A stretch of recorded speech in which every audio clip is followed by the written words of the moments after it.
Welcome to Nintendo Voice, your voice for everything Nintendo. This is episode 100, recorded on the 1st of August 2017. My name's Lewis Pugh, and joining me to talk Nintendo, we have Harrison Milfeld. We did it! We made 100 episodes. Thanks, everyone. Or us. So, wow. And of course, Colin Crompton. Hello, everyone. I came prepped with a tie to mark the special occasion. 100 episodes.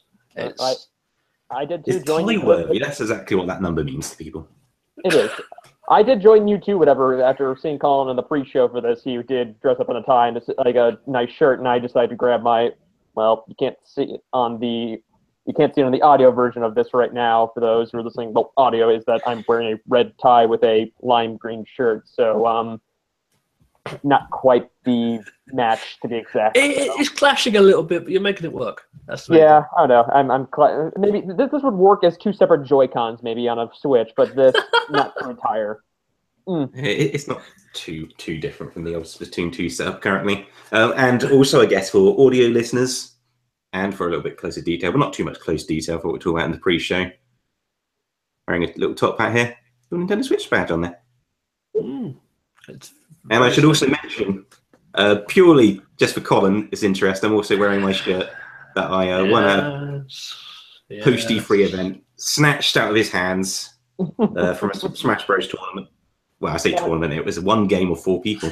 It was. Thank you. But they kind of presented it like a tournament. Anyway, this is episode 100 of Nintendo Voice. Thank you very much for joining us once again, maybe for the first time. Welcome, new listeners and watchers. This is a weekly Nintendo show. And by us, we are some people who are just really passionate about Nintendo, and we've been doing this for many years. And this is kind of what today's episode's about. We're having somewhat of a celebration. 100 is a cool number. It's not just the fact that it's, every 100 episodes or something, but hitting 100 in itself seems somewhat quite the achievement. And it's not just Nintendo Voice. That's not just like our podcast history. We have been podcasting for years before that, and we're going to talk a little bit about that for this show. We're going to take a little bit of self-indulgence here, take the opportunity. It doesn't often arise, really. So that's partly what we're going to talk about today. I should also preface at the beginning, we have a big announcement to make, and we're going to be making it probably about a third of the way into the episode. I think statistically that's the best place to put a big announcement. Not too early, not too late. So we're going to have a big announcement. There will also be an announcement which my two co-hosts don't know about yet. They are involved together, but there is a cool prize to be won. And I'm not overstating it here. You're getting this thing. It's not a Twisted Fusion goodie bag. It is something much better. Oh, exactly. My goodness. What's the world coming to?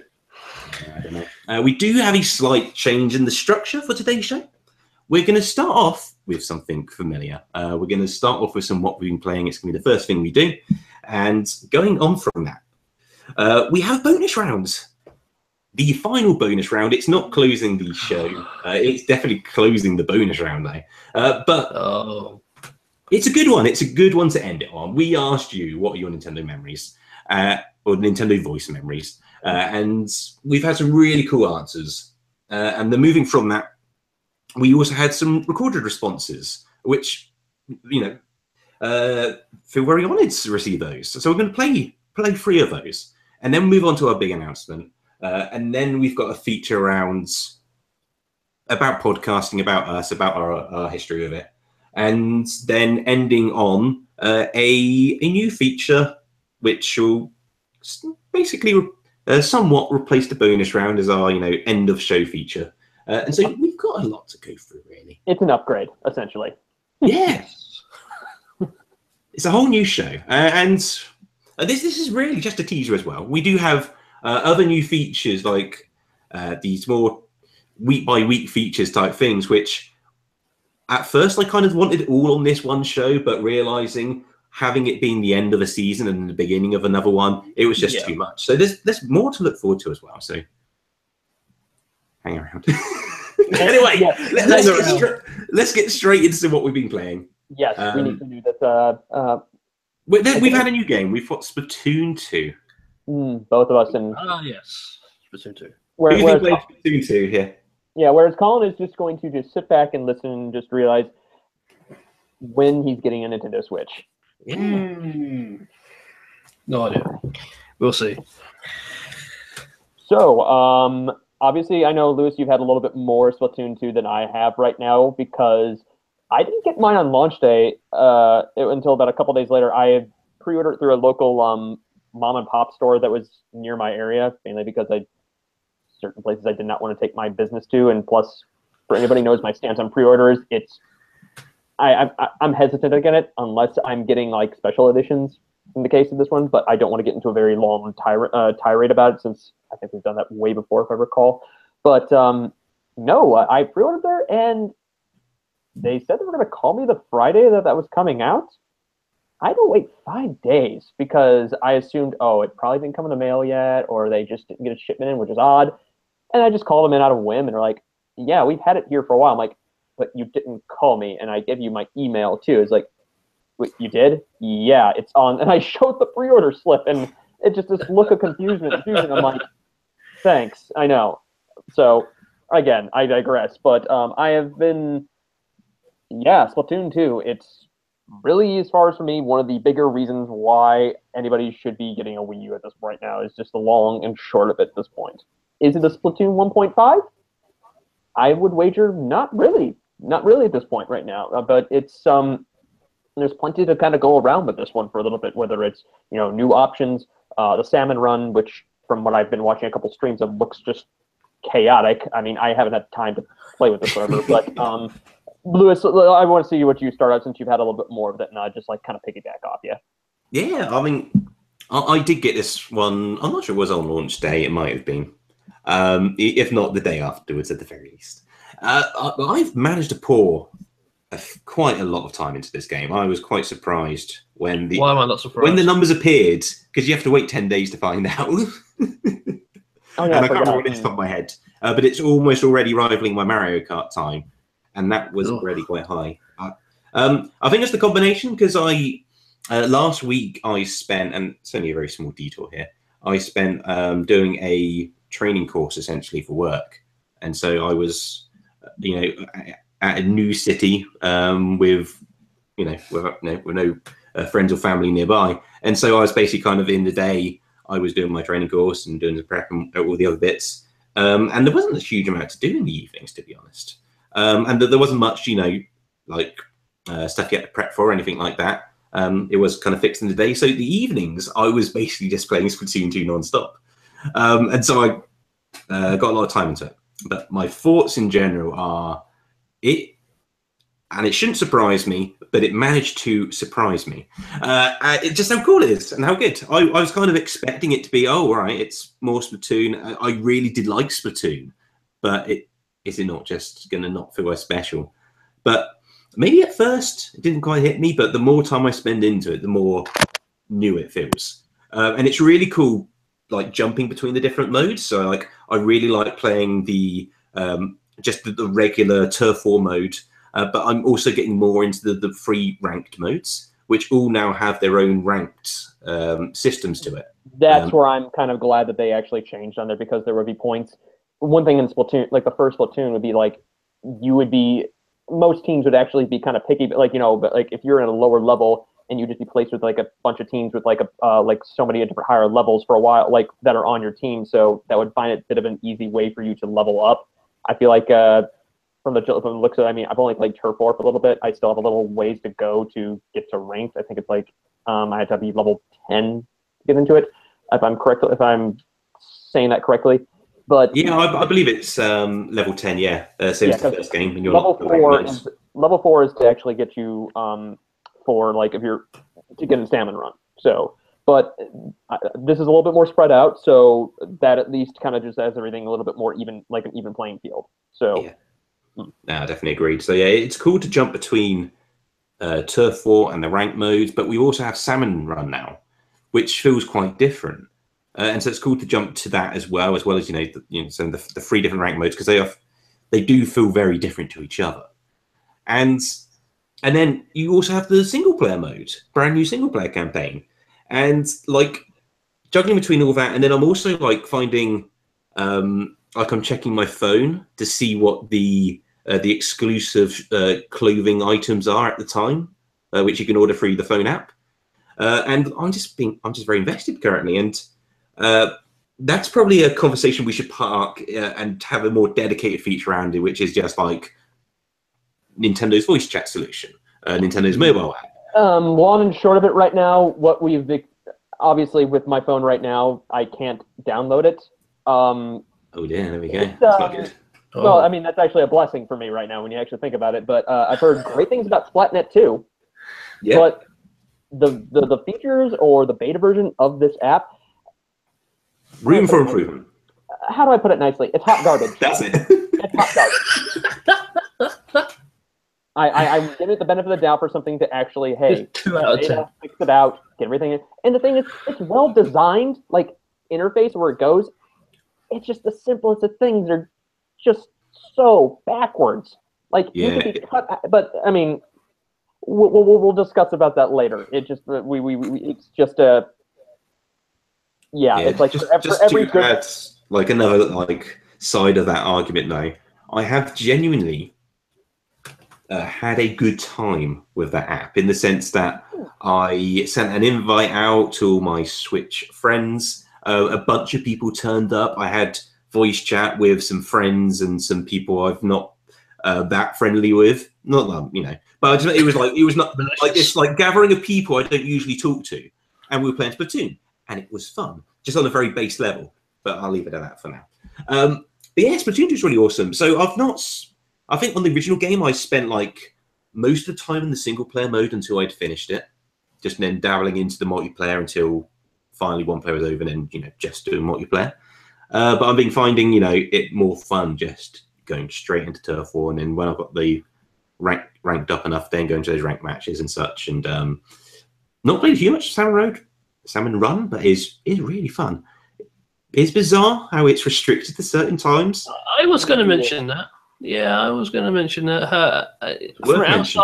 From an outsider's perspective, that seems like the weirdest decision ever. That you can't play a game mode when you want to. It's dictated by certain apps. You can play it at any time locally, I believe.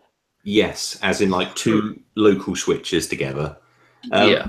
So yeah, I guess my small disappointment with this, and it wasn't much of a surprise, shortly before release, is that there is no local like split screen mode. Like with one Switch, there's no way to have because even the first game had a mode where you could fight balloons, and even that's gone. And I was kind of hoping they would expand on that. Introduce more things you could do split screen opposed to take the one away. But apart from that, I am thrilled with Splatoon 2. I'm going to be playing a lot more of it. Both, I guess, every aspect I've named of it, really. I'm really just scratching the surface, even though I've already put quite a bit of time in. So it's really quite a cool feeling. And I guess the other thing worth mentioning, just because I had that weird experience of, playing it for a lot on a week. And I should mention that I didn't use the TV. I did have a TV available. I wasn't 100% sure what it would be like. So I played it entirely in handheld mode for a week, which I haven't done a huge amount of. I've just done every now and again, like short sessions. All right, I'll take from TV, I'll play it in bed a bit. But it didn't take too long to get used to. Do you? That's what my Switch was for that week. If I may ask though, Lewis, do you play with a traditional with motion controls or not? I do play with motion controls, yeah. There has been a problem some people have been experiencing with it, is that, say for instance, if you're somebody who likes to play your Switch in bed before you get to bed, like before at night, you could be playing that, but also you have to use the Y button to recalibrate your view. There are occasions when even you're laying your back while you're doing that, it creates a bit of a problem. You're actually right there. I forgot about it, but yeah, the button in the center, and it's a very small detail, but it's worth discussing because not everyone is. there's like a fixed limit to that kind of y-axis, and so even like so I'm holding like this. If I'm just leaning back a little bit, like even like that, up to that point, pressing it the stops. pressing the Y button won't center that axis. Like it only goes up to here. And so you have to play it at least up to there. So you can't play it like this because your character is like always looking up if you've got motion on. Yeah. So yeah, that's just centering weird. that axis and up to a certain point up and down. So yes, something to take note of, but you know, there's workarounds for that. There's life hacks out there. Life hacks, workarounds, patch it, up hatch maybe. Yeah. You know, that'd be the simple good things. solution. Because I think what we're getting here with this is a more complete game that we really got. Even like they say a complete game that we got with Splatoon is finished off with after its after its monthly updates. Here, there's still updates to kind of come with it, even though there are things to kind of just tweak in and around with it. But for what I can, it's a more smooth, streamlined experience. It looks greater on the Switch, and even on both the Switch and even on the TV. You can see details into it that really just kind of pop out to you. Yeah, for me, from an outside, I haven't played it, but from an outside perspective, it still seems very game in beta kind of feel to it. Like the pieces are there, but they're not congealed just yet. Well, I think it's like I know what you're getting at. It doesn't feel half baked like when Splatoon came out, where you still had missing features, and then here they're there, but things are still rolling out. So that's where I'm kind of going to, whatever. But I'm enjoying the package so far right now. Again, I haven't even tried out so much on single player right now, which was a novel little experience that we saw with the first game. Mm-hmm. Even though it was just really short, this one it was a glorified tutorial in the first game, so it'd be interesting in the second one how they expand on that. Yeah, but this one it's really more expanded on and actually put a little bit more care to. It's like, hey, you know those great boss battles you played in that one? Here it is more, a little bit longer, but also you can bring your own weapons into this one. So each experience will be a little bit different. But no, I haven't gotten into that a little bit more. It's just scratching on there. And I mean, I've been playing online a lot. Obviously, it's just, and out of Nintendo's like multiplayer-focused games that have been released so far for the Switch, this one runs the smoothest. I've barely had any hiccup at all. Thumbs up for that. That looks like an occurred thumbs up. Yeah, there we go. Get in there. Yeah, I wanted to do a little interruption, as we often do of this show, or sometimes more often now, is off from the live chat. We've got a congratulations from Conversation Street, which is a weekly podcast for Coronation Street over in UK. That's awesome. They've given us a shout out. Congrats on reaching episode 100. Even over on Twitter as well. I like this. Awesome. Thanks, guys. Yeah, I like networking. It works.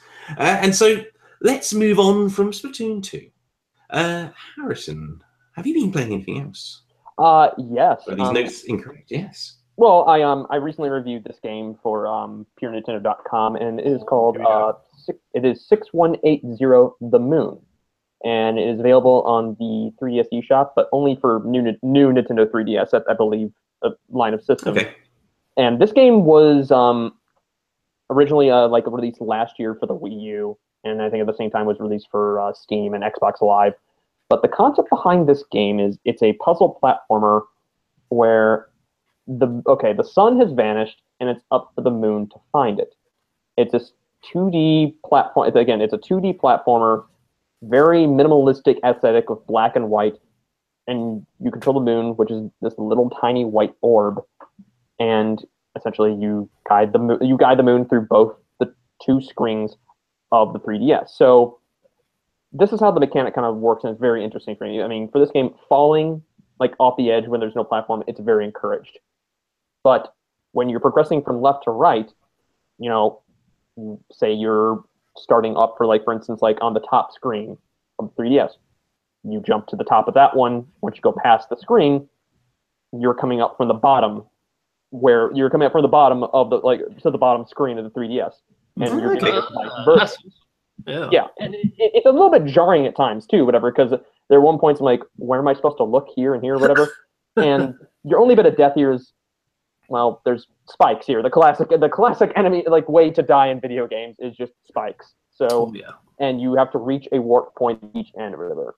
And to me, for anybody who loves to hone their own platforming skills, get this game. I mean, it's available for only like $4 here in the States, and I think for £4, I think, or even cheaper than that over in the UK. And released just last month.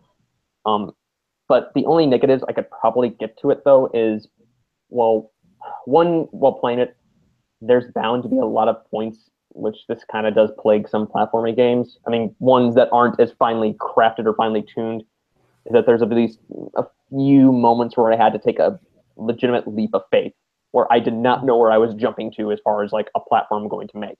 That's never a good thing for a platformer. Oh, no, there isn't. I mean, I know Mario series can be guilty of this once, but those are rare instances. Here, there's few points that actually can be a little bit annoying. But obviously, once you get past that, like there are points in the time of the game where you just feel, it's accomplished that you just like got that platforming jump that looked really hard, like difficult on first sight, like on your first try. So that to me, whatever is just, as somebody who just adores platformers and even games that mix the puzzle elements in this, that I just kind of fell in love with. And the second negative of this one is it is extremely short. Like there are 5 worlds, each with 10 levels, and I think you could finish that in at least 3 hours, maybe even less. Wow, okay. Depending on that. And there's not really much replay value to it as well, because unless you like half-baked achievements. So, but no, 618. But yeah, 618. You were saying that this is a discounted smaller game, as it were. So I think for the price of selling it, it's reasonable length for that sort of time. If it's a quality made experience. Oh, I believe it. Well crafted to me. It's both charming and a unique little experience that's worth playing just for the mechanic and the mechanic alone, which I think is at home on the 3DS. But again, it's that length will get you on there, because when I finished it, when I was just having so much fun with it, and then I got to the last world, I'm like, oh, that's it. I was legitimately surprised, thinking when you play Box Boy, for instance, you're like, oh, that's over? No, if you collect more of the stars in this game, like in Box Boy, for instance, you're given bonus levels. Here, not much to the case. But I will say, though, even at $4, you're not being ripped off with it. So, I mean, if you have time and you really want to just hone your skill, if you love puzzle platforming games, or even just puzzle games in general, try out 6180 The Moon. That's my recommendation for the week there. It sounds awesome. It does sound very. It has that kind of it's a budget game, so you can expect a shorter length, but it sounds like a worthwhile experience. Mm-hmm. So, definitely. Yeah, cool. I'm hoping to keep this alive, hoping it will entice a bit more interaction as well. Also from the live chat, Green Moblin, did someone miss where the time memo? Yeah, someone did. Maybe I thought maybe you missed the hat. Hey, let him know that hat. Let him know that. Marcy. There we go. Well, let him know that the top hat you're wearing right now is the one you wore at your wedding. So there's that. Which probably doesn't help so much. I've put a Nintendo badge on it now, does it? It still looks good. Comes up. It just means you're a cheeky ambassador. That's what it is. There we go. That's what we like. Does anyone else have any other games of recent that they would like to discuss?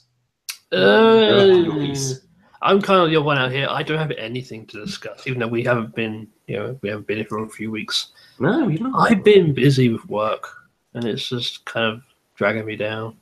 But I have some free time coming up, so I'm gonna hopefully have something new to talk about. Join the club. Join the club at that, Colin. I deal with this whole thing as well. I mean, between us, with the time differences here that we have, anything like the reason why we had to start this live stream early is because I have to work tonight. So that was another wrench thrown in here. Yeah. The realities of time differences. Yep. Indeed. And I think that's a good enough segue, at least, that I'm going to be given, or that I'll be able to juice with. Let's jump into the bonus round now, where we asked you last time your favorite Nintendo voice memories. That's the connection, the thing with the different time zones where we connect each week.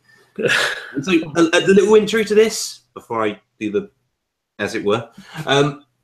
So the bonus round probably doesn't need a huge introduction because, unfortunately, this is the final bonus round, at least for a while.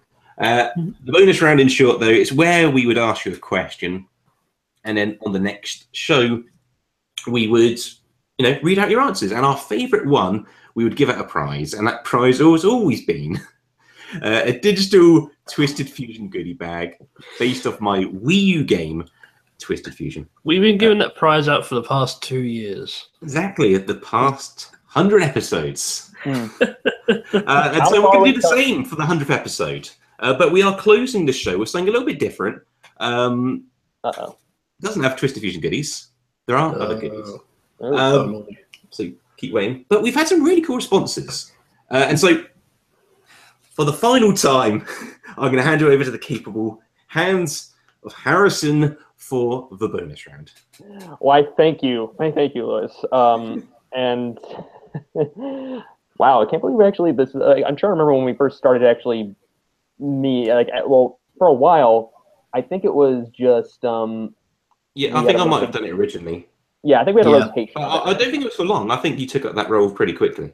Yeah, there was a lot more show there. I mean, there's out of our own wiki that we have online for a spreadsheet, it's hard for us to kind of keep track of things on here. So, but as we said last week with you, well, not last week, but 2 weeks ago, we asked for the final bonus round. R.I.P. What were some of your favorite memories and things about Nintendo Voice? We just wanted to gauge, everything out there, and here are your answers here. First one comes from Pikmin D via Twitter at Pikmin D. Their answer: I enjoyed when you I enjoyed when you announced you were leaving Nintendo and went on to your first episode of this podcast. It was a bold move. I also enjoyed your first video cast, which struck me as being 50% hostage video by Lewis and 50% Nintendo reviews and news by Colin. Oh, thank you. That's why I had the white wall. It's still a white wall. I've not bothered to paint it. I've just put some pictures up. We all become games and stuff. And we all become victims of Stockholm syndrome. Yes. Next answer comes from fellow friend and guest of the show, Darren, via Twitter with Darren Kerwin. His answer: The fun I had while being part of the podcast. I'm also happy to see Nintendo Voice make its 100th episode. Thank you. Here's to 100 more. Oh, thank you, Darren. That's awesome. Oh, definitely. Next answer comes from Auntie Wickland at Akeland with, oh, you're ending with the bonus rounds?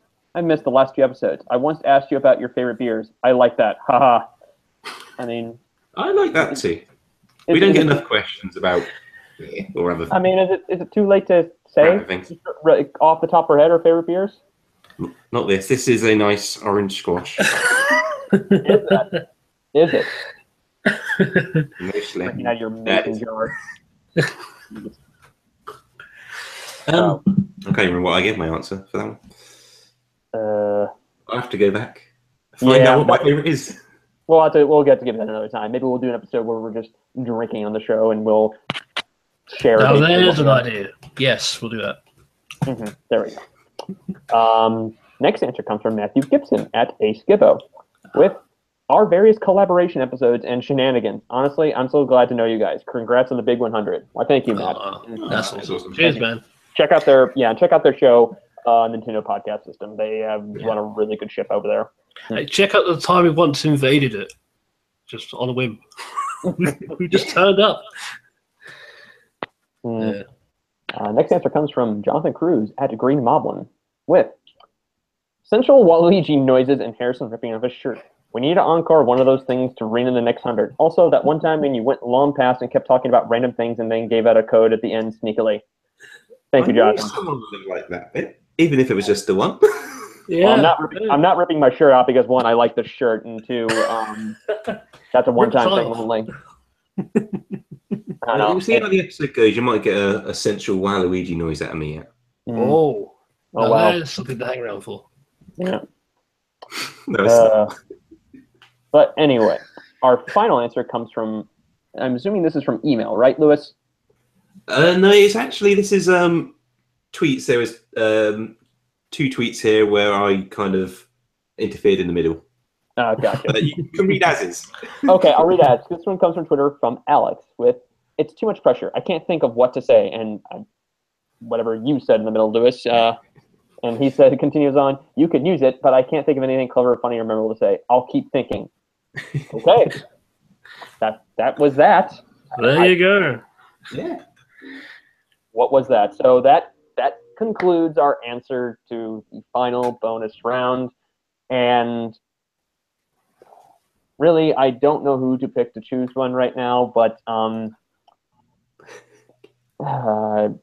given the man who steers the ship, Lewis, I feel like and whatever he's planning behind the scenes right now should pick the right answer here.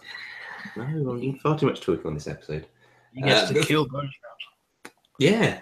So, favourite answer? Those good ones. Because, you ask some questions, you get quite generic answers, but this is a genuine one. You got to actually come up with something. You can't just go, this random game. So, really like all the answers here. I know what we could do. Not foreplanned. And it's a little bit of a cop-out, but it's a fun for everyone. Just in case there's no one on this list who hasn't already successfully won a bonus round in the past, you all get the digital goodie bag. There we go. Oh, very nice. Wow. But for the final one, there we go. I got myself. Yeah, it's the way to go out, I guess. It's the way to go. So, a lot of you have already those prizes. I'm noticing. Yeah, a lot. Just in case anyone hasn't, though, there we go. You win. I know a lot of these people have done one multiple to a point where I'm like, did they already win this before? And that was when it got to the point when we're doing this bonus round, we're like, we need to change these things up, or at least say, like, hey, that's part of the reason for this. Yep. On the live chat, Green Moblin again. Waluigi hype is real. Everyone is a winner when Waluigi shows up. There we go. Indeed it is. So from the bonus rounds, we also had, and we didn't, I can't remember how this came around, but we've now gathered at least 3 essentially voice messages. So, just audio versions of the bonus round answers, but they're separate enough that I wanted to have them as their own thing. And so this will be slightly different, whether you're listening live or it's pre-recorded.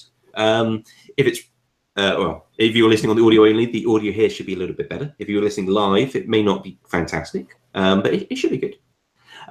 So the first of these messages I want to play on the show, and I'm not sure. Have you, Colin and Harrison, have you heard these yet? No, I've not. I've heard one because it got sent directly. This is true. There we go. So feel free to, do what you need. Interact how you do.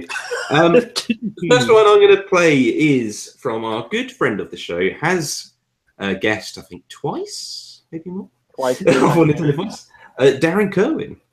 Yes. From Shinespockers, which, by the way, they will be redesigning their site soon. That was really there. So this one comes from, you carry on. I'm I'd ready. say he's started his new thing with obviously for people listening to the show, he's a huge Metroid fan, and he's helped start it up with like a website, Shinesparkers, and all these different musical collaborations. So if you ever get a chance, find him on Twitter and check it out. It's a phenomenal thing that he's doing. He also does a phenomenal podcast called 3 Minute Gamer, which is awesome.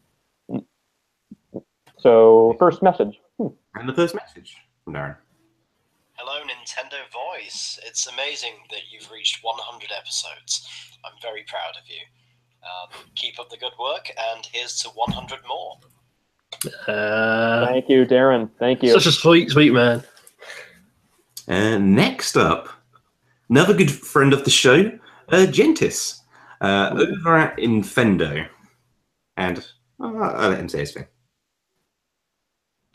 Hey guys, it's Steve Peacock from Infendo Radio. You guys, as well as your listener Gentis, been writing in for a long time and participating with the show through email, through the bonus round, through Twitter. Started listening back when these guys were on Infendo Radio back in the day. And then when these guys split off and became Nintendo Voice and the other part of them went over to Nintendo Fever, I continued to follow you guys. But yeah, way back when I started listening to Lewis and those guys on Infendo, it was a different podcast than I was used to listening to. And so I sent him an email, just kind of trying to figure out why. And Lewis wrote me back a very well thought out, very respectfully written email and gained a lot of respect with me. And so I continued to listen to him all throughout the years. I've been listening to this particular show way back since episode 1 and participating just as long. I don't participate as much as I used to because I'm busy, writing for another website now and doing another podcast. But, I do want to say to you guys, thank you for everything you do. From a listener's perspective, you guys that do podcasts, you really do get us through some hard times, some boring commutes, our work day. There's just a number of things that listening to a podcast does for a person that you guys may or may not ever know. So, thank you for that. And, hoping you guys can continue doing this as long as possible. Again, just thanks for everything. And the show's fantastic. Love the direction you've taken now with the video, the live podcast that you do every week. And the one thing I've always appreciated about your guys' show in particular, you're very interactive with your listeners. And as a listener, that means a lot. So thank you for everything you do. Please continue to, do it.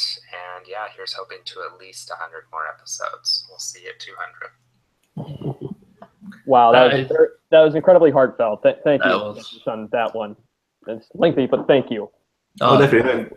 Thank you, incredibly, Gentis. It's really, really fantastic message there. That was awesome. That was Gentis. Thank you so much. Mm-hmm. And recently we were, for those who don't know, we were on Infendo Radio's 400th episode. And if you ever wanted to catch a brief bit of that, and it's a 3-hour-long podcast, but there's a good portion where I think we're arguing over the top 25 games that have appeared on Nintendo consoles, and that's where it got a little out of hand. So that was about 3 hours, yeah. Yeah, it got to the point where I'm like, how are you still awake, Lewis? I don't know. Don't bring that up again. However, last but not least, we have a message here again. Friend of the show, Jack Gorn, from the Nintendo podcast system. And I'll let him say what he wants to say.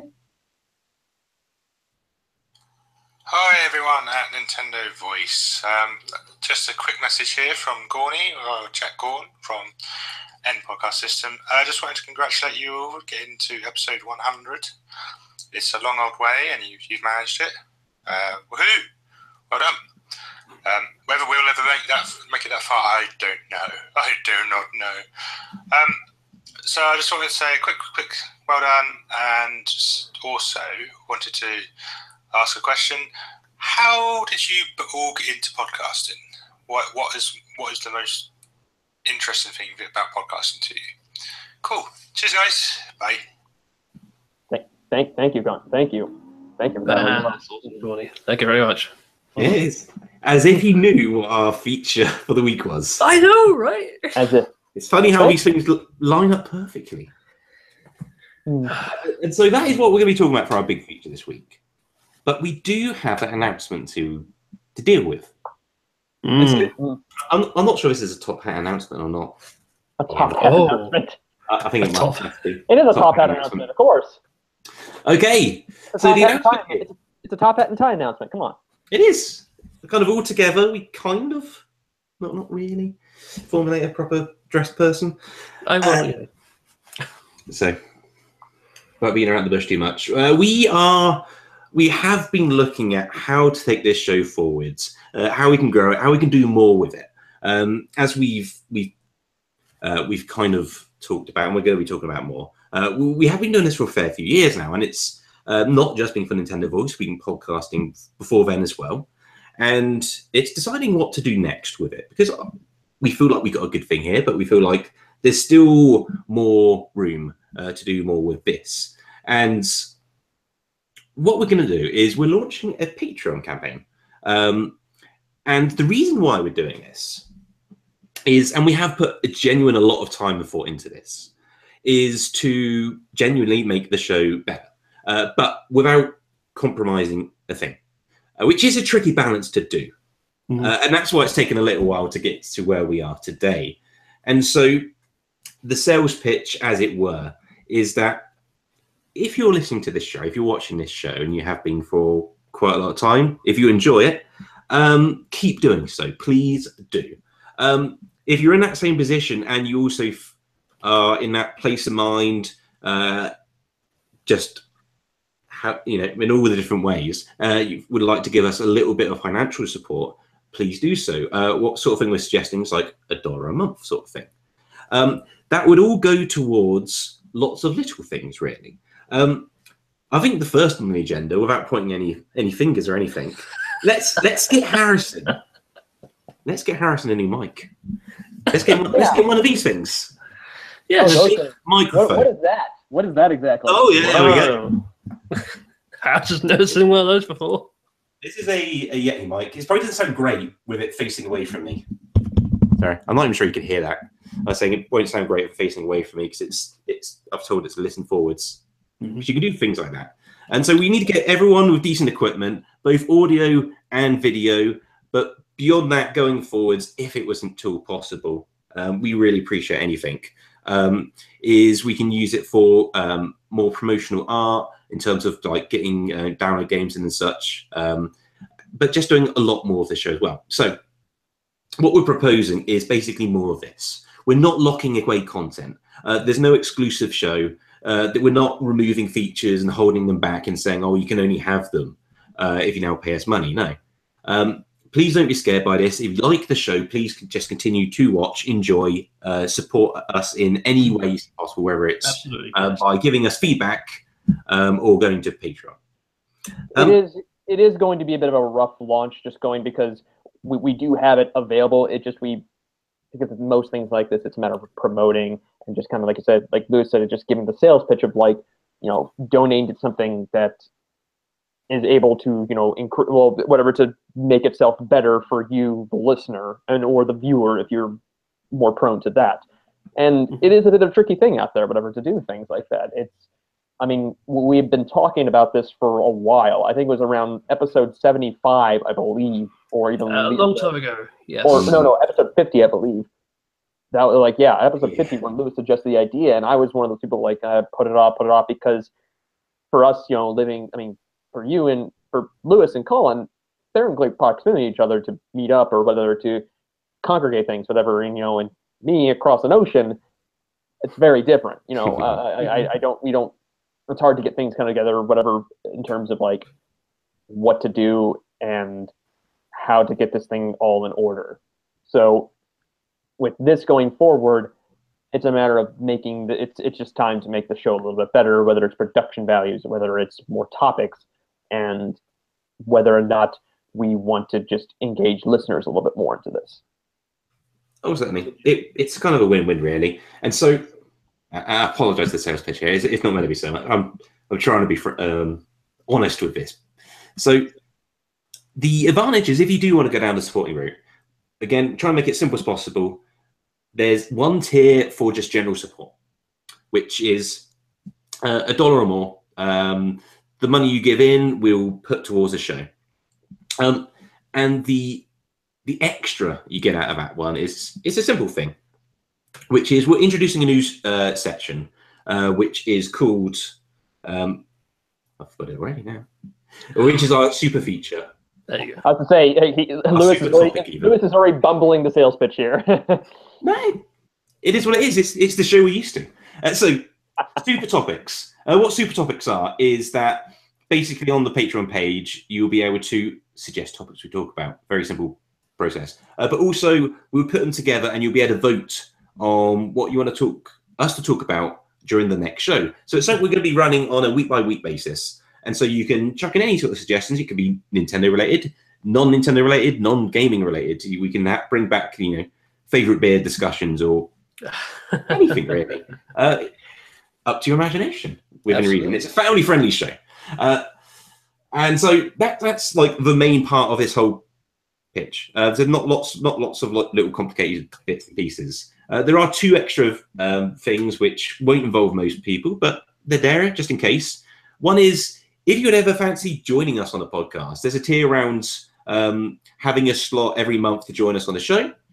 And in addition to that, there's also opportunity to have a spoken advertisement by us. So whether you're doing just your own personal business, or you just got a YouTube channel, or maybe you're a indie dev out there, whatever it is, and again, it doesn't have to be gaming related. If you do that tier, we'll speak it out for you. You won't be sending in the message. So if you've seen things like Giant Bomb or Easy Allies, similar to how they handle it. So more of a human approach to it. And that's it. I've explained all the tiers, which is there are 3 of them, but there's probably only really the one you want to care about. It's basically, in short, if you like what we're doing, please do support us, and we'll keep doing more. Maybe we'll all have top hats one day. The world is full of possibilities. Hat podcast. That'd be amazing. Exactly. What's your favourite hat? Didn't answer. And so yeah, that's the special announcement. And so, what's the special announcement?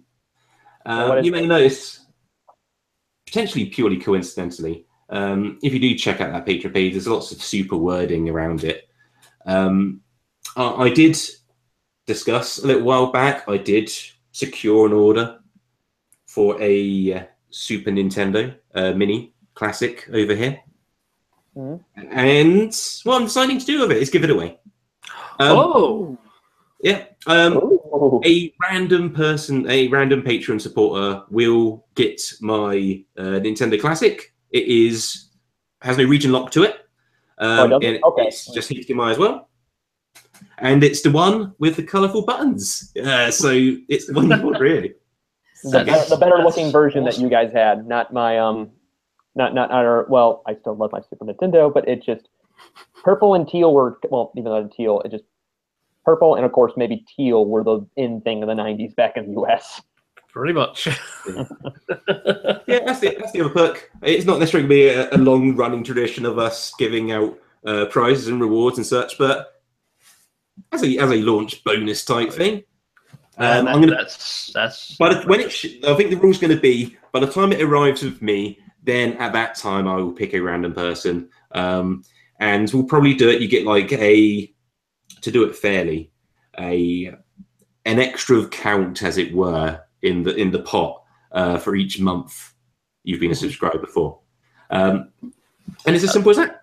And so the details there, and then we'll move on, is patreon.com/Nintendo Voice. So potentially, listeners and viewers, you could get a Super Nintendo Mini Classic thing, for $1. Basically, yeah. Potentially. That's the minimum requirement. That's all you need. Yeah. So that 21 is crazy. plus Star Fox 2, a chance for $1 to get a $70 SNES Classic Edition, the better looking one. Wow. And I wasn't sure that when you said like there's no region lock, or I'm assuming probably I mean, like we're long past the point where, you know, if you had a PAL console, it would only work with like PAL TVs and such. So I'm just saying, like, it's worldwide friendly, as it were, now. Okay. I would say hopefully there's a converter for at least a power cord, though. I'm sure that's good as well, because it's just USB it charges now.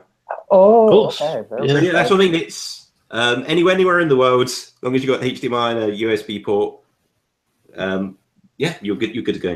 That is one way to do it in there. And that actually, nice of you to say that, especially on a day when Nintendo of America did announce that at the end of this end of August, retailers are going to finally open up pre-orders for the SNES Classic, which is good for me. So there is that. It's good for everyone. Yeah, please do check it out. However, we're going to move over to our next feature, our feature of the show, which is all around us. It's all around our history of podcasting, at least. And I I've noted down some details, a few little milestones. However, I think it's only appropriate.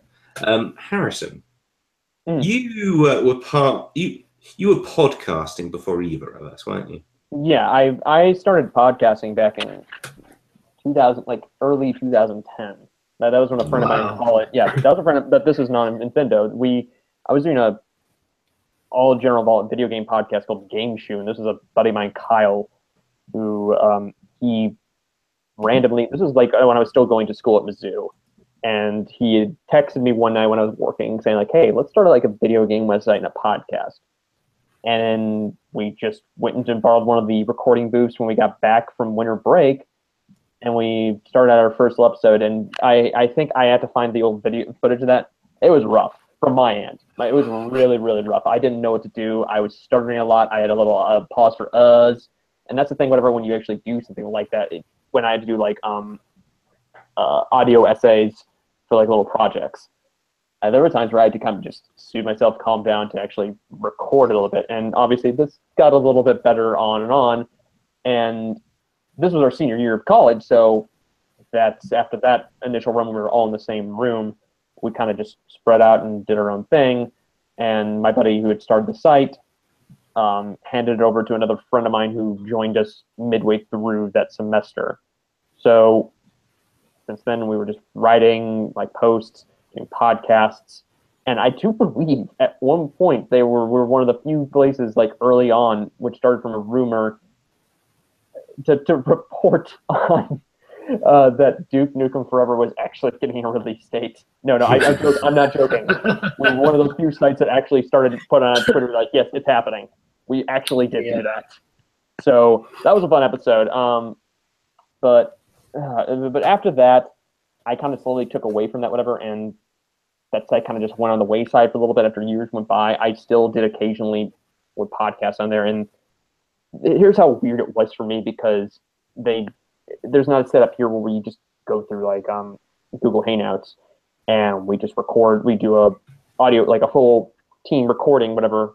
Because here we just use Audacity and we just place all the audio on top of each other and just to sync up. Yep. Me, it was a little different. When the Game Shoe podcast was still going on, I was the only one calling in from Skype, but I was coming in through the speakers while they were all in a room talking. So it gave off the sense of me just calling like a phone call on there, or they dubbed me Robo Harry, essentially. And then it got to a bad point of it where I couldn't record at certain times, because this was back when I was getting back into work, because I was searching for a writing job, and I decided to take a few months off from work just to look. And then I just got back into the whole thick of things, which then led to a segment where I had to do a pre-recorded segment, which he dubbed, this is the special segment with Harry the Wizard, which started out from the segment from the Wizard where Lucas says like, "Oh, I love the Power Glove," like those little clips, and it was a little intro into me. So there's that. But I did that, and then of course in March of 2012, I saw an ad for to start as a writer for Infendo. I immediately sent in my email and my resume, and like not even like 10 minutes later, like the owner of the site, whose name escapes me now just because we had our own little problems, is he immediately like, okay, here's the WordPress login, go ahead. And I started posting from there. And then at the time, Eugene Allen and Scott S.L. Pratt were running the Nintendo Radio podcast. I believe until a month later, they asked me to kind of just join in to introduce myself. And then after that, I was full-time on the podcast. So from then, it was just me, Eugene, Scott, and myself. Until, well, Lewis joined in, which when did you join in, Lewis? It wasn't until like a year after I did, right? Yeah, so I joined as a writer at first, not by much. 2013, beginning of the year in February. And so I was actually surprised when I went back. I did write more than I thought I did. There was a while I was pumping out articles fairly frequently. And the first thing I wrote was a review. And we did talk about this on the Infendo episode 400 we both guessed on recently. And the first review was on I can't remember what game, but a pinball game for the Wii U. There can't be too many. And yeah, it was 2 months afterwards that I joined. No, it wasn't. Yeah, it was, yeah. 2 months afterwards, I joined the podcast. In April. And then it was only a couple months after that then I was hosting them, I believe. Yeah, that was the thing for us, because when it was us four. Yeah. But then I believe Eugene went out for a while. Like he fell off in this one for a while. Like, and then it got to a point where it was just I think it was just us two just hosting the podcast. So, and we got to a point where I believe when was it until Holly joined us? I'm trying to figure out when was that. It was after Colin, or was it before you? Oh yeah, before me. Yeah, you guys were unit 3 before me. Yeah, we had Holly on there for a little bit, and I do remember for a while. Well, what was the name of the episode that you first started on? It was the Long Live the Queen edition. I remember that. Okay, yeah. So I didn't name that one, but yeah, that was the name. That was the one Eugene put on there, and for a while we didn't even have our episode numbers up for the longest time. Like we just didn't do it. I'm trying to remember the last time I actually guessed, like the number I started on. I know it was probably close to 100 that was on there. That's crazy. Yeah, I mean, I wasn't the first one, but yeah, I definitely brought back the numbers. That's one of those like little things which kind of bugs me. And like, Lewis really likes numbers. I do like this numbers. Episode 100. Yeah, I mean, it might be a bit too much to like actually come up with a scheme to join as a writer, to have a guest, to guest on their podcast, to host it purely to put in numbered episodes to a podcast that you like to listen to. Lewis rises through the ranks, basically. Yeah, to right the many wrongs of the world. And so so I guess I was mainly hosting it from that point. So obviously there's things before then, but up to episode 350. So that was kind of the structure. So Colin, you joined Infendo. When did you join Infendo? So I officially, my first article went up January 15th, 2014. Now, my application process was kind of strange because I applied, I signed up, I emailed the person running the site at the time, asking directly to join the podcast because I was a fan of the podcast. I listened way back. I mean, I can't remember what episode I started with, but I listened to about 30 episodes back, and I was like, this is really good. I want to get on the show. And he replied to me, said, "Well, did you want to write stuff first?" So I was like, and I'm like, it's all coming together now. Well, I said to him, I'm not really a writer, but I'll give it a go. He said, "Okay, good," and signed me up. And yeah. If everyone's read my articles, they're not great. I'll openly admit that they're not fantastic.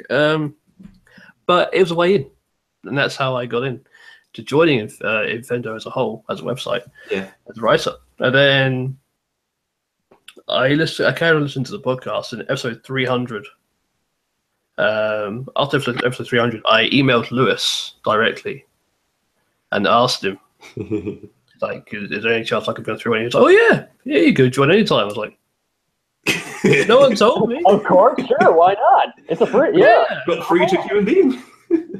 Yes, so an SEO monster. The door's open, wide open for anybody. So, Infendo Radio episode 301 was my first one in February 2014. Yeah, I can't remember much about my first episode apart from I was so nervous going into it, and I'm not sure how I came out of it at the end. But it was my start. It was my very first podcast I've ever done.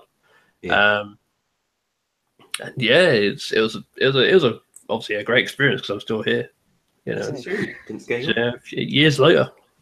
Yeah, it's amazing because after the 300th episode, because that was. I'm surprised that Eugene at the time, he was able to get one of the original hosts onto there. But of course, I mean that's nothing compared to what we just did for episode 400 with just a few weeks ago with Infinito, where if you saw the hangout, it was 9-10 people on that one, wasn't it? It was messy. It was messy. Yeah, I was surprised. a lot of bandwidth in that. But yeah, and that's basically how I joined Infinite Radio, and that's how I got into the podcasting scene, as it were. Yeah, that's pretty awesome. I mean, it reminded me as well, like my first episode, I was very nervous, as it were. And not only that, what didn't help matters is like very shortly before I was due to begin, my internet dropped. And we've kind of occurred this. We go through this, yeah. But it is quite different when it's like your first episode. You can, you try to talk yourself up, get on the, get in on the show, as it were. Mm-hmm. And so the way I joined the show in the end, and we have not to a massive amount of time, but I mean, 2013. That's in terms of like mobiles. That was quite a different age. It was. And so I was tethered on my mobile, or maybe I just had Skype on the mobile. I can't remember what now. So you're running off 3G. It must have, it would have been 3G something. Oh, wow. If I was lucky, I guess. It kind of worked surprisingly well. I mean, it's definitely not the greatest quality, but I thought it was going to come out a lot worse. But they invited me on again, so it couldn't have been too bad. Exactly. We know your connection's bad. Here you go again. Exactly. And so, I mean, it's not directly connected, but I put this in as a bullet point because I thought it was, well, I would. A noteworthy point, at least, was that I announced the Twisted Fusion Kickstarter. And that was of April 2014. And so this was when I was still at Infendo. And that it was always kind of, like, obviously it was on my mind. I could even give out some hints and clues on some podcasts and some written articles that something might be in the work. Like, there's, if memory serves at least, there's my news report of the Nintendo Web Framework as a thing from a developers conference. Yep. Might be worth going back to. I've read that. Yeah. Oh, you have read it? Oh, fair enough. I've read it. But yeah, there's a few breadcrumbs here and there. But I feel that was Twisted Fusion was very important to me because, I mean, one, it just took up so much of my time. And that was just the announcement of the thing. Like, the Kickstarter took up huge amounts of my time, and obviously the actual game for years on after that point. But yeah, I mean, in terms of, and I don't know how I managed to do it because, I mean, at the time I was hosting and, more importantly, I guess, editing the podcast. Mm-hmm. So I can only imagine, was it shortly after that point where I see Colin joins, do you start editing? Or when do you start editing the show? I start editing. So Lewis announced his Kickstarter, and then to us in the show, he announces that he was struggled to do both the show editing wise as well as work on Twisted Fusion. So Holly became the new host and editor for about, I want to say about 15, maybe 20 episodes, that kind of range.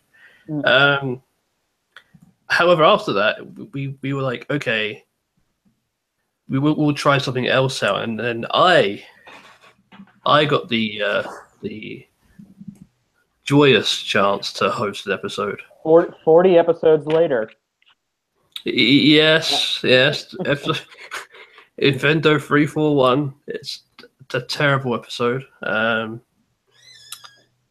It's, yeah, if you ever go back and listen to it, and I have done on a few occasions, I shouldn't host an episode. Lewis just walked off. It is not like that. I've hosted my own episode before, not Nintendo, but Nintendo Voice, and that was at one point. Like, again, this is how weird where their scheduling gets into it. Like, first it was one person dropped out, Lewis, and it was just going to be, or no, it was just it was you dropped out first, and it was me and Lewis. I'm like, okay, it's fine. And then Lewis drops out at one point. I'm like, okay, fine, I'll do this myself. But you know, it's that you have to, when you do something with a podcast like that, you have to kind of get your little bit jitters out of it, whatever. And this goes for anybody listening right now. Is that once you get that first episode when you're just talking to an audience, you have nobody else to rely on to kind of banter with, and you're essentially directing yourself into it. And obviously, for anything like that, I don't know. You have to direct it whenever to a point where it's just very clear and concise. For an episode. I mean, Lewis himself. I mean, Lewis, you could easily dictate right now about talk about like hosting an episode by yourself, correct? Have I hosted an episode by myself? I could swear you did it maybe once. I'm not sure. Yeah, I know that I haven't because I've only hosted one episode and it was a train wreck. I don't think. We will catch up on that. Okay. I think the closest I've done is whenever we would have technical issues, we'd record the little bits before an episode saying, just as a heads up, guys, we had problems with the audio. It was still a fun show, so stick around. But the audio's not that great. I've definitely done some of those. I'm not sure I've done a one-man show unlike yourself, Harrison. Say what? I don't think I've done a one-man show unlike yourself, because I know you have. Yeah, because I was just before you like disappeared on there, I was telling about how it was last year, I think, with Nintendo Voice. Mm-hmm. Colin had said like, "Oh, I can't join the show this week." Okay, that's fine. And then about an hour later, you mentioned, "Yeah, I can't do it this time." And instead of just calling it like, "Hey, let's delay the show for a week," I'm like, "Fine, I'll do it myself. How hard could it be? Whatever." And there were times where with that Audacity recording, I had to restart about like 10 minutes in. Like, nope, I did not like that one, and I had to just, all right, here's my script. Everything goes. Fun trivia fact about the episode: at the beginning of the Audacity recording, Harrison just said to me, "He's like, hey, Colin, this is going to be the easiest editing job you've ever had," and he wasn't wrong. Oh, I thought you were going to. I do remember that. I think it's one of those. It almost felt subliminal too. You're just like, all right, let's just start the recording, and it's like, hey, you're gonna do fine with this one. You're good. Yeah. You mentioned that you've not hosted a show on your own. I've not hosted a show. I have hosted an episode of Infender Radio. Yes. How did it go? I've listened to it a few times. Oh, okay. I've always gone in with eternal optimism that I did a good job. Yeah. Not quite the case.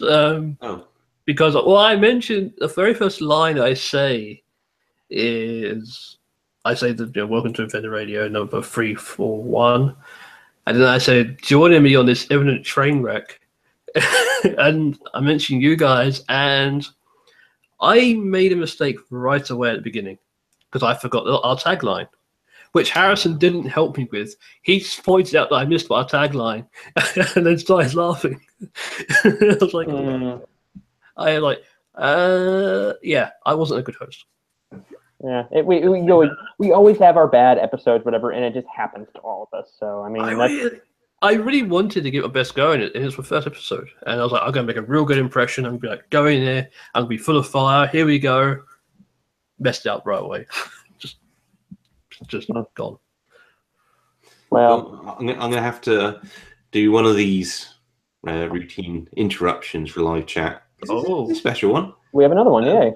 It's from Green Moblin again. Oh. Green Moblin says, just did my first ever Patreon pledge on whatever they're called. Congrats, guys. I'll catch the rest of the episode later. Glad I could join live. Also, I hope I'm the first to pledge. I believe you are. I've not checked. Awesome. Cheers, man. That's awesome. We have one. We have $1. Which means get in. If no one else jumps in, Green Moblin has guaranteed himself a Super Nintendo Mini. And it could happen. That's not me trying to bait people on. This could happen. He could be the only one, and he's guaranteed a Mini. Oh, that's awesome. Yeah, awesome. Cheers, man. And also, he's giving on the live chat saying, hey guys. Hey. Which I should have started at that one, shouldn't I? It's whatever. That's what it is. But we have to get as far as in the saga of Nintendo Voice, we have to get to the point with like why we created this wholesome little podcast. Point. Yeah. So why do we jump from the nice, warm and cozy Infendo to start a new thing? So what was the reason? I assume we all shared the same collective reasoning here, because we discussed about it for many months. We did. It was frustrating those last 2 months as far as because we were just a podcast only site for a while in Nintendo. Yeah, there was points where I just I was working nonstop, I was writing for other sites, and I just got to a point where I'm like, I can't write anymore right now. It was at that point where I was just creatively almost burnt out, and I was like, I only liked talking about games. Writing so much, it wasn't in me. But with Nintendo, I didn't want to beat up on ownership, whatever, but we were just at times fed up with the leadership there, and we just felt to myself, it was our time to go. And yeah, Lewis has more details on this, what we did, and just why we did it. I mean, one of the things was just the distinct lack of leadership, because people were always asking for more writers to come on. Because I stopped writing by that point. The last thing I ever wrote for Infendo was the Bayonetta 2 review. And that was it. And I said to myself, this will be the last thing I'm going to write, because I didn't want to be a writer. I was just given the job. So we transferred into our own thing. That's right. So we kind of found ourselves at a moment. I don't want to say it's like a moment like this one, but we kind of came to some similar ways of thinking, which is we were happy with what we're doing, but we wanted to do more with it. But we found with Infendo, because there was this lack of direction, and not just a lack of direction, but just lack of communication whatsoever. Even just seeking out direction or asking about options and other things. There was just no talking. So no, it was essentially when you sent out an email or anything like that, it was just into a black void. It was never. You would have had a better communication if you just wrote it down on a piece of paper, made it into a paper airplane, and you threw it out my window. That's essentially what you would do. That seems fair. And so we decided we might as well start our own thing under our own brand. Because what we're getting out of this is kind of what we're putting in, and so with basically the same effort, we can be doing this for off our own backs, opposed to off Infendo to help someone who doesn't want to help us really.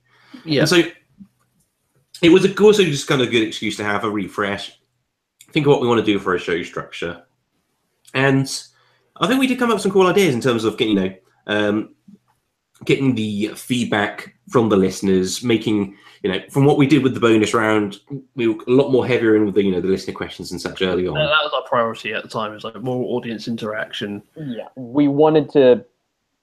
That was one thing we got through the show. Is we rarely got any questions with Nintendo, but even for people who listened to Nintendo from its beginnings back in 2005, 2006, is that there was so much interaction to it, whatever, and we wanted to have something like that, more and more. Yep. And so that's how we got to Nintendo Voice. So let's ask a question here.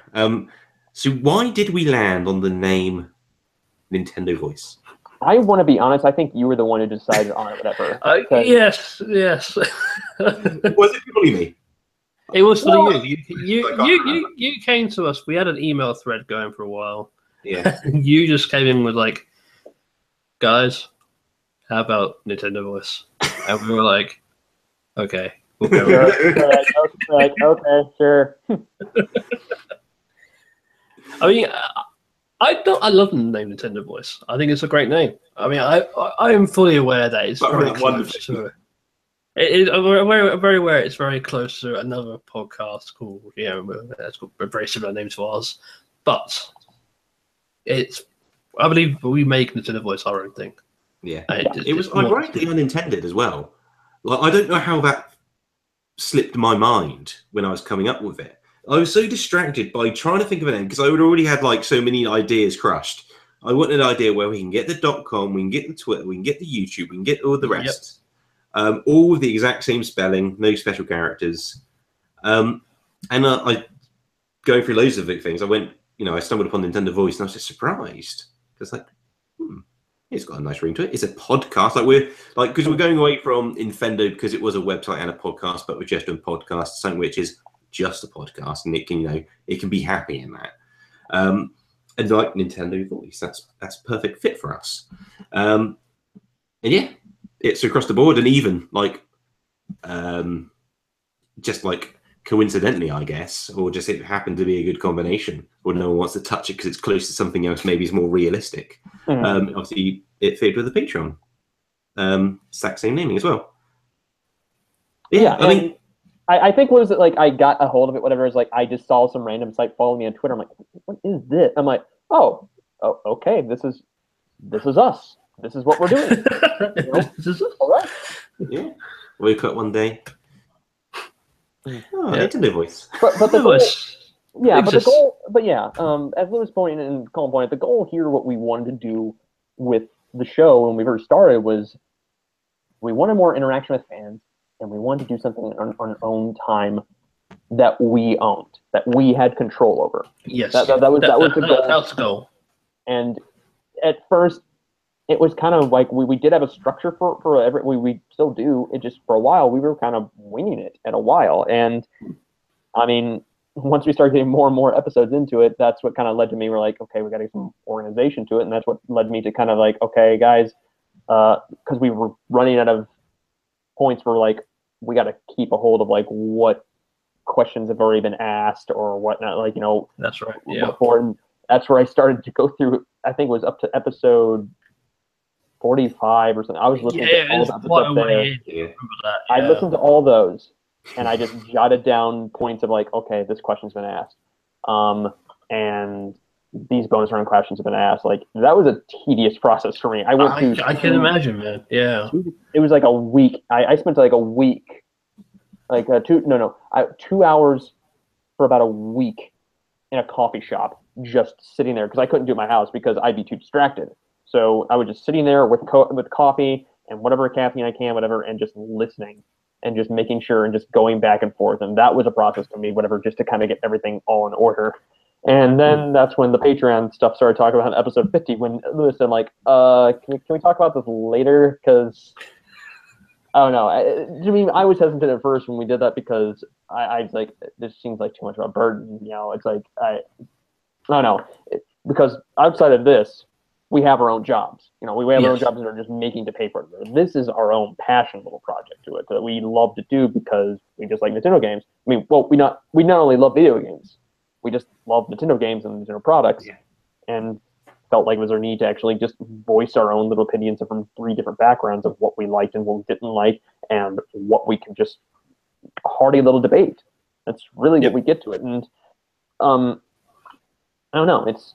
I'm amazed to me right now we've made 100 episodes right now. I figured like once we got into this, things would happen, like one person would drop off or... Yeah, I was actually thinking along the same lines. I thought somebody would be like, around episode like 90, be like, Lewis is going to send an email saying, yeah, well guys, just call it off and we'll go do something else. So, okay. Spinning up the next game, I'm going to have to kill him, so I'm afraid. Okay, yeah, thanks. Way to do it on episode 100, Lewis. Thanks. It seemed like the appropriate moment. Oh, well. No. And of course, there was a time where I had to take like 2 months off for a while because I was working an internship and I was also working my other part-time job. And for something, I was working 7 days a week. There was a point where I wasn't off from like, I don't know,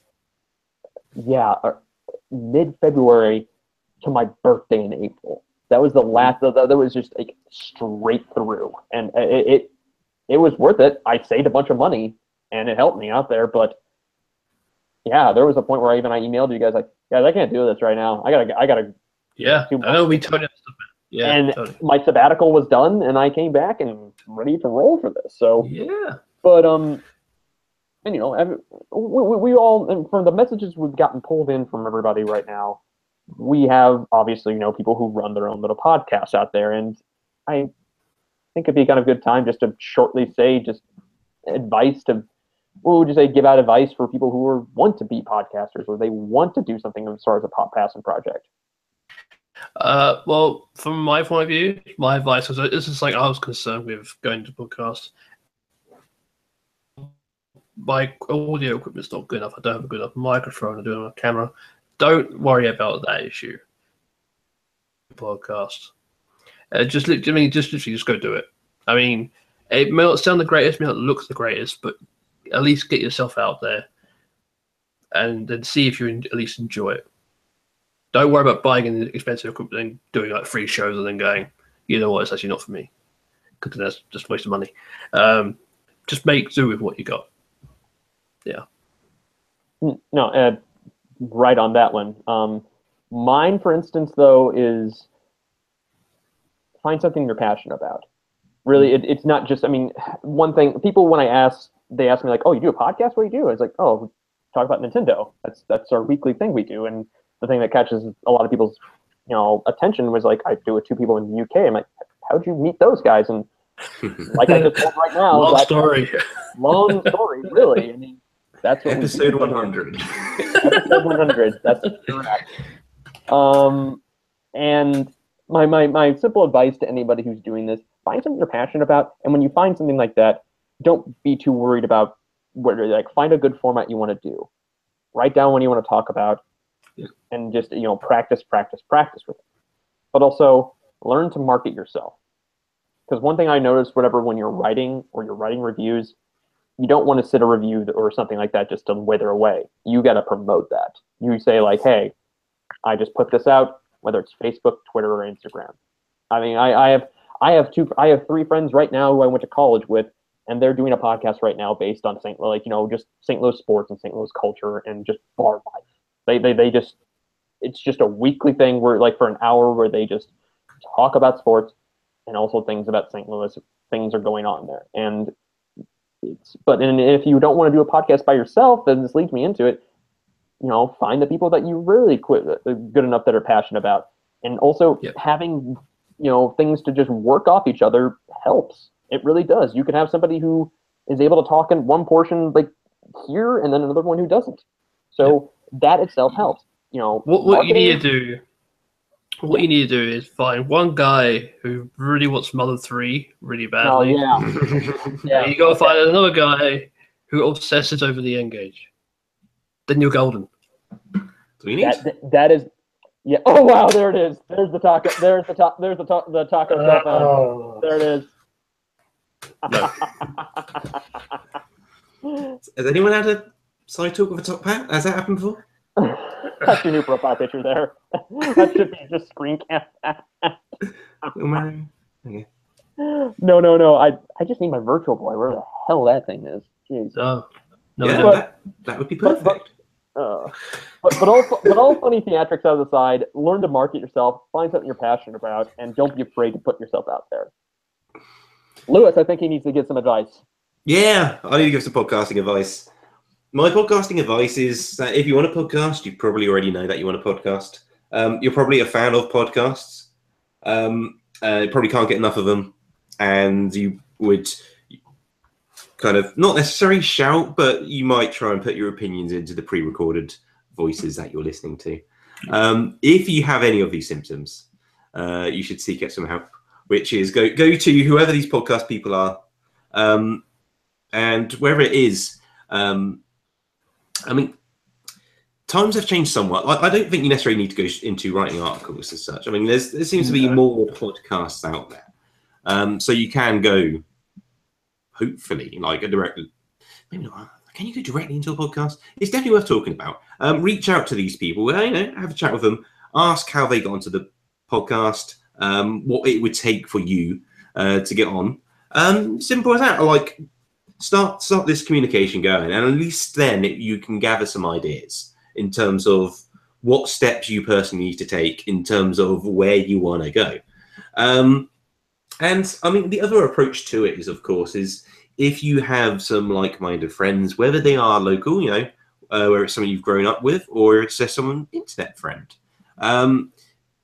Why not start something new yourself? I mean, since we've started doing Nintendo Voice, I've been listening to newer shows from scratch, from people who've not done shows before. And we may even have some people of similar mind watching live right now. But it's great, not only to start your own thing, but also to discover something of, which has come from that place as well. So I guess, my thoughts are make sure you do something about it.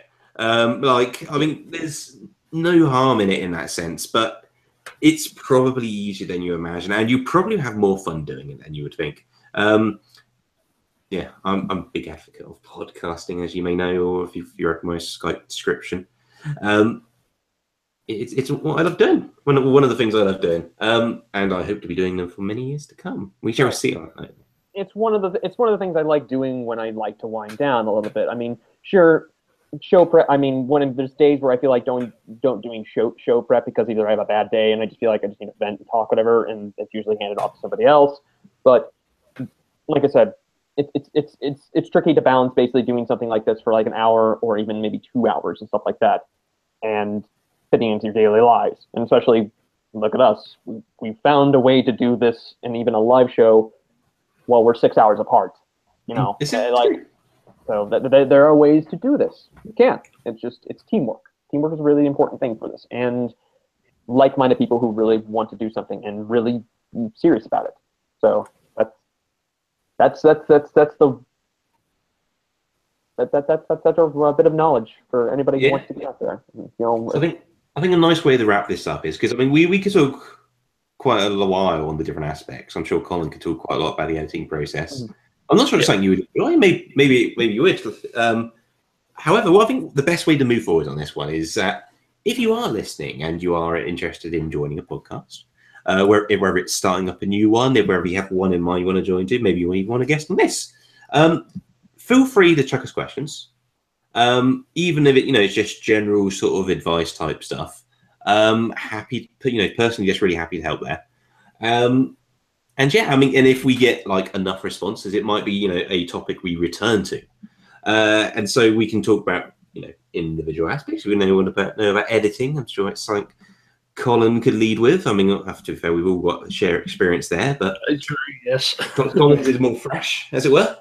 So yeah, if you do want to know more about podcasting, anything in general, do let us know. hello@nintendovoice.com. And we now move on to, and it feels strange to say, but on to the super topic. And so this is going to be a bit of an odd one. And I guess kind of like how the first bonus round was just the first half, this is.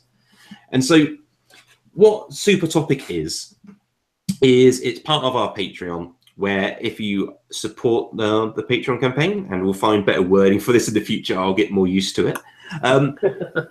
There will be a post that only you guys can see, that you can suggest your own topics of what we should talk about on a future episode. But each week there will also be a vote of what the next episode's feature will be.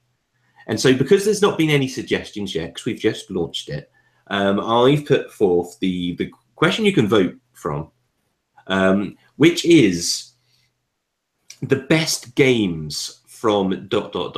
And so the answers are the NES, the Super NES, the N64, the GameCube, the Wii, the Wii U. And so you can choose between one of those consoles, and the three of us have to fight out, one, just what our one single favorite game is of that platform, and then two, somehow come to some agreement over what is a game of that platform, and universally, decide and be happy with it and walk away, stating that is our game of the system. And so, yeah. That'd be fun.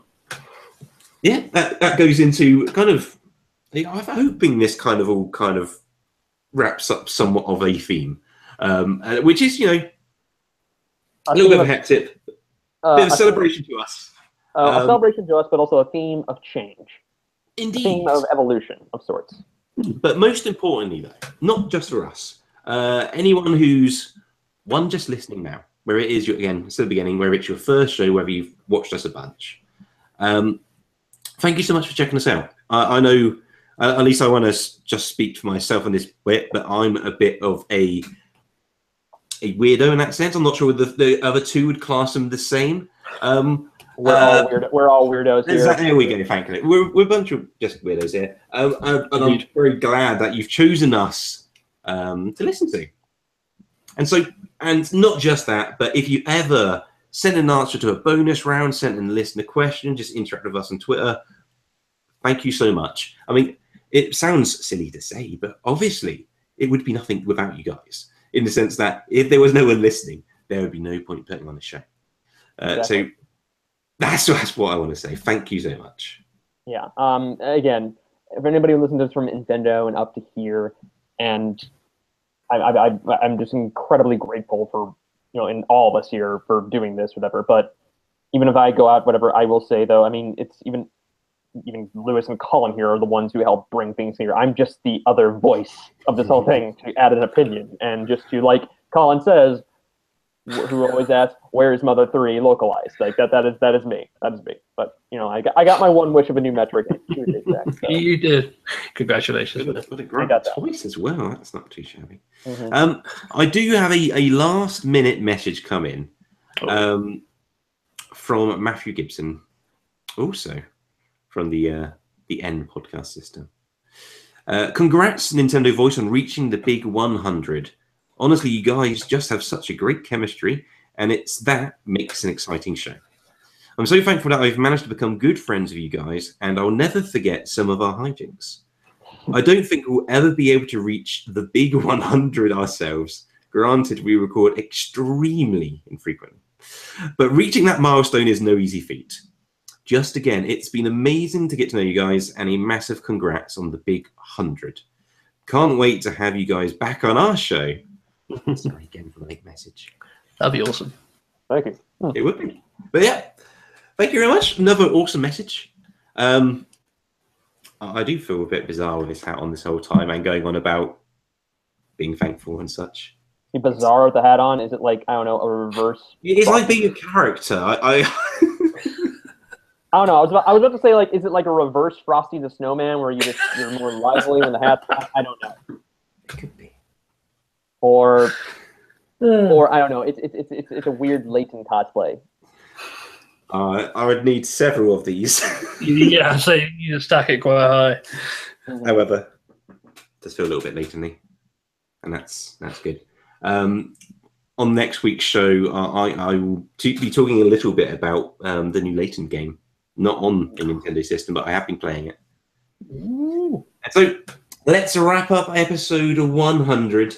You've had your super topic there. If you do want to vote, it is at patreon.com/Nintendo Voice, and you have very many thank yous. And so let's have one thing the same.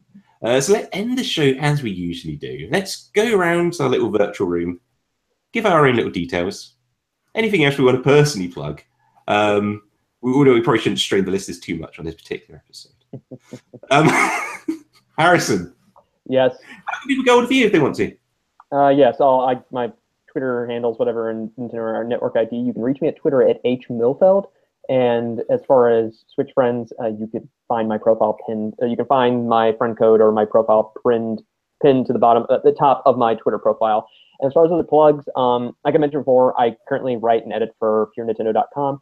We too also have a Patreon. So if you feel like supporting both Nintendo Voice and Pure Nintendo, feel free to head over at patreon.com/PureNintendo. And we're creating not only weekly podcasts and more columns and reviews, but also a physical magazine. We are also doing that. So we have that as well. So check that out if you can. Some stuff. And yourself, Colin? For myself, it's just Twitter. I don't do Reverse anymore, so it's purely my Twitter handle is @HighlyandBars, which is how you think it's spelled. Come find me, come talk to me, and we'll hang out. Awesome. For myself, the word you need is Luvian. Is LEUVSION. The best place to find me is Twitter. As we were mentioning before, feel free to ask me podcast questions or whatever questions. And so I think that's going to do it. That was episode 100. It's been an exciting journey, and I'm even more excited on the road ahead. And with that, thanks once again for listening, and this has been Nintendo Voice. Thank you all for listening for all these episodes. We will see you next week. Yes, indeed. Thank you for 100 people. We could. I don't know about you. Take care.